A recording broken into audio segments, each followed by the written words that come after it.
కొంతమందికి ఎలాంటి స్వభావం ఉంటుందంటే ఆలోచన వచ్చిందే తడవుగా ఏదైనా పని చేయాలని చెప్పి మనసులో తలవగానే అది పలువురితో చర్చించటం అంతా మన వాళ్ళే, మన చుట్టూ ఉన్నటువంటి వాళ్ళంతా కూడా మనలాంటి మంచి స్వభావం, మంచి ఆలోచన విధానం కలిగిన వాళ్ళే అన్నట్టుగా వీళ్ళకి ఆలోచన వచ్చిందే తడవుగా ఆ విషయాన్ని తీసుకువెళ్ళి ప్రతి ఒక్కరితో చెప్పటం, చర్చించటం, సంతోషాన్ని వ్యక్తపరచటం, నాకు ఇలా అనిపించింది అలా అనిపించింది అని చెప్పడం లాంటివి చేస్తూ ఉంటారు. నిజానికి వీళ్ళకు వచ్చినటువంటి ఆలోచన అద్భుతమైనటువంటి ఆలోచనే, కానీ వీళ్ళు ఎందుకో అనుకున్నది సాధించలేకపోతారు, జీవితంలో వెనకబడుతూ ఉంటారు. ప్రతి లక్ష్యం చేయి దాకా వచ్చినట్టుగానే వస్తుంది, కానీ చేయి జారిపోతూ ఉంటుంది. అయితే మరి అందరితో ఇలా చర్చించటం, ఆలోచన విధానాన్ని అందరితో పంచుకోవటం అనేది సరైనటువంటి విషయమేనా? ఎందుకు చేయి దాకా వచ్చినటువంటి అవకాశాలు చేయి జారిపోతూ ఉంటాయి అనేటువంటి అంశాన్ని నేటి వీడియోలో మనం చర్చించుకుందాం.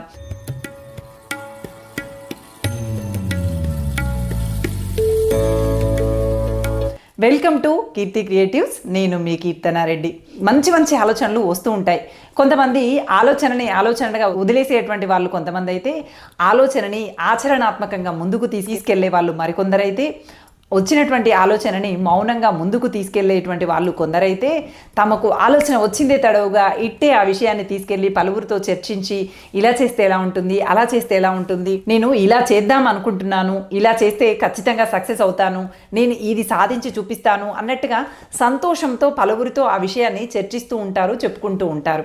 అయితే మీరు చాలా మంచి ఉద్దేశంతోనే అవతలి వాళ్ళు చాలా మంచి వ్యక్తులుగా భావించారు కాబట్టి మీ లక్ష్యాలని, మీ ఆలోచనని ఇతరులతో పంచుకుంటూ ఉంటారు. కానీ మీ చుట్టూనే ఉంటూ మీ పైన విపరీతమైనటువంటి ద్వేషంతో రగిలిపోతున్నటువంటి వాళ్ళు, శ్రేయోభిలాషులుగా నటిస్తూ మీ చెడును కోరుకునేటువంటి వాళ్ళు మీ చుట్టూతానే ఉంటారు అనేటువంటి విషయాన్ని మీరు ఎప్పటికీ మర్చిపోకూడదు. వాళ్ళు ఎప్పుడైతే మీరు మీ కొత్త ఆలోచనని, వినూత్నమైనటువంటి ఆలోచన రీతిని అక్కడ చెప్పడం మొదలు పెడతారో, దాన్ని నిరుత్సాహపరచడం కానీ, అది అస్సలే అలా సాధ్యం కాదు అని చెప్పి మిమ్మల్ని పూర్తిగా తప్పుదారి పట్టించడం కానీ, లేదంటే అవహేళన చేసి మీరు మీ ఆలోచనని ఆటంకపరచడం కానీ చేస్తూ ఉంటారు. అందుకోసమని ఏదైనా గొప్పనైనటువంటి ఆలోచన కానీ, ఏదైనా గొప్పనైనటువంటి లక్ష్యం పెట్టుకున్నప్పుడు పదే పలువురితో చెప్పి దాని గురించి అనవసరమైనటువంటి ప్రచారాన్ని చేయకూడదు అని చెప్తూ ఉంటారు పెద్దలు.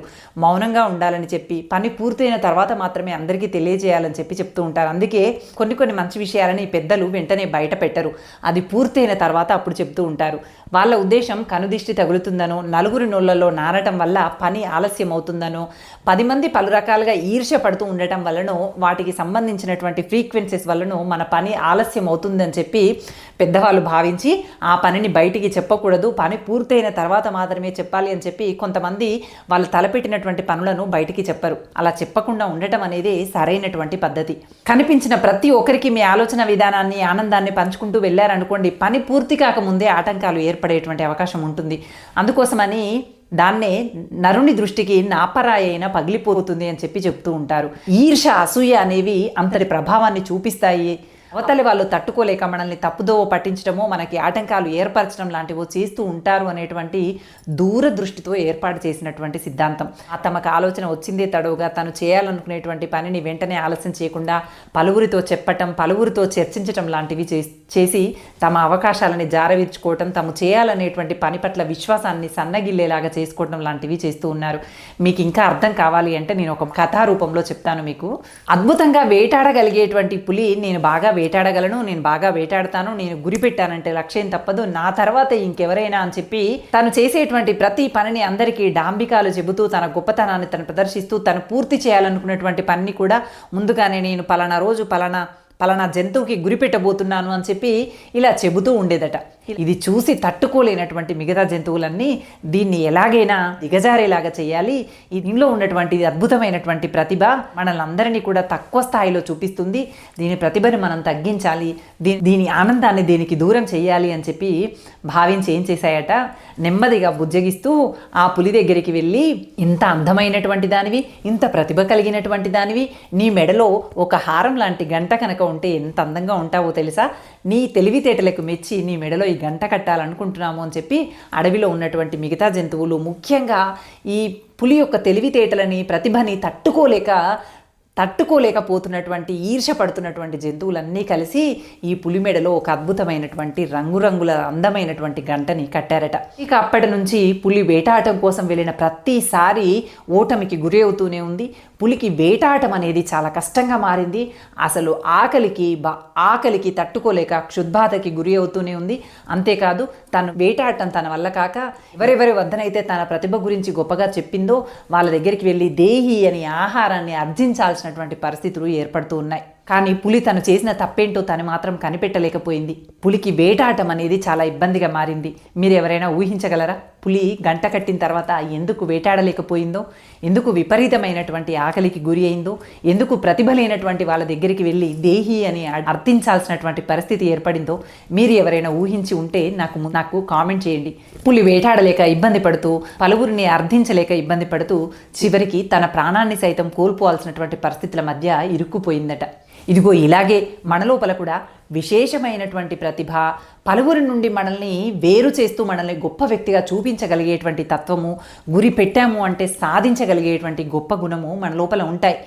కానీ మనం పలువురితో పదే పదే చర్చిస్తూ నేను ఇది చేస్తాను, అది చేస్తాను, అలా చేస్తాను, ఇలా చేస్తాను, నాకు అలాంటి ఆలోచన వచ్చింది, జీవితంలో ఖచ్చితంగా ఇది నాకు అలాంటి ఆలోచన వచ్చింది, నేను ఖచ్చితంగా ఇది సాధించి చూపిస్తాను అనేటువంటి స్వభావం కలిగినటువంటి వాళ్ళని క్రమక్రమంగా వాళ్ళంతట వాళ్ళుగానే వాళ్ళ నమ్మకాన్ని సడలింప చేసుకునే విధంగా అవతలి వాళ్ళు అలాంటి అంత గొప్ప గొప్ప పనులు మన వల్ల అవుతాయా చెప్పు? అది ఎవరో గొప్ప వాళ్ళు సాధిస్తారు, మనలాంటి వల్ల కాదులే, అంత గొప్పగా ఆలోచించకు, అంత అవసరం లేదు, అలా కావాలంటే ఎంతో పెట్టి పుట్టాలి, ఇలాంటి మాటలు మాట్లాడుతూ నిరుత్సాహపరుస్తూ ఉంటారు. మీ లక్ష్యాలపైన మీపైన మీకున్నటువంటి నమ్మకం పైన నీళ్లు చల్లుతూ ఉంటారు.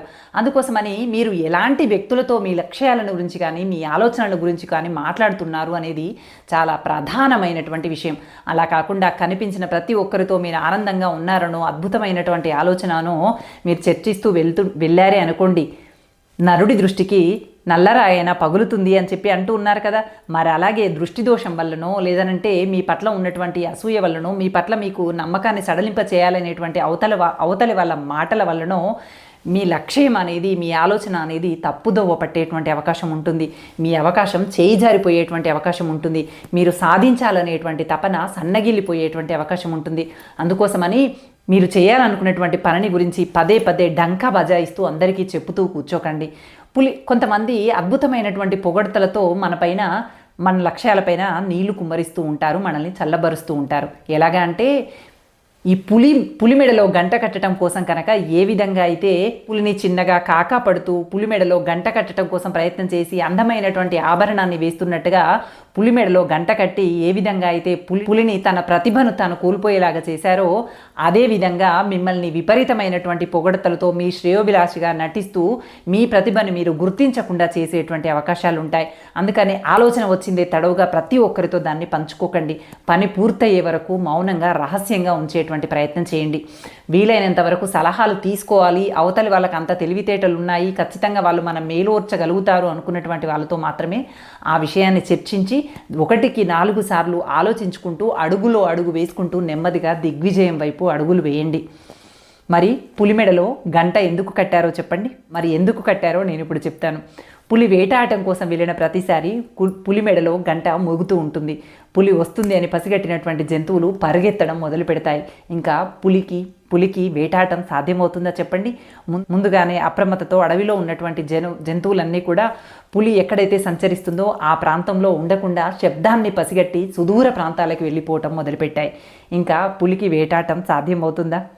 పులి ఆకలి బాధతో నశించక ఏమవుతుంది చెప్పండి?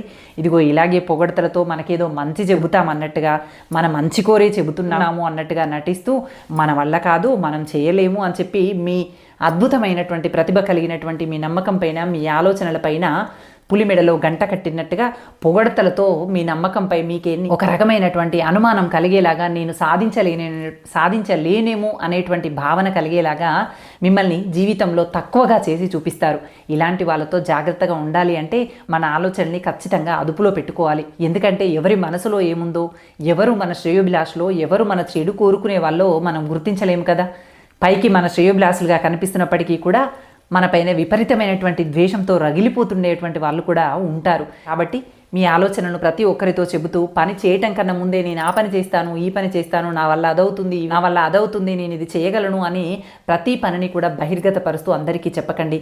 వీలైనంత వరకు రహస్యంగా పని పూర్తయ్యే వరకు పనిపై దృష్టి పెట్టి పూర్తి ఏకాగ్రతతో అనుకున్న లక్ష్యాన్ని సాధించిన తర్వాత ఢంకా బజాయించి మరి మీ విజయ గర్వాన్ని పలువురికి తెలియజేసేలాగా చెప్పండి. అంతే తప్ప ఆలోచన వచ్చిందే తడవుగా పలువురితో చెబితే మీరు చేయాలనుకునేటువంటి పని నిర్వీర్యమైపోయేటువంటి అవకాశం ఉంది, ఆలస్యమయ్యే అవకాశం ఉంది. ఒక్కొక్కసారి ఆ పనిని సాధించలేకపోయేటువంటి అవకాశాలు కూడా ఏర్పడతాయి. మీ జీవితంలో మీరు తలపెట్టినటువంటి ప్రతి పని దిగ్విజయంగా ముందుకు సాగి విజయకేతనాలు ఎగరవేయాలి అని కోరుకుంటూ thank you for watching. Bye.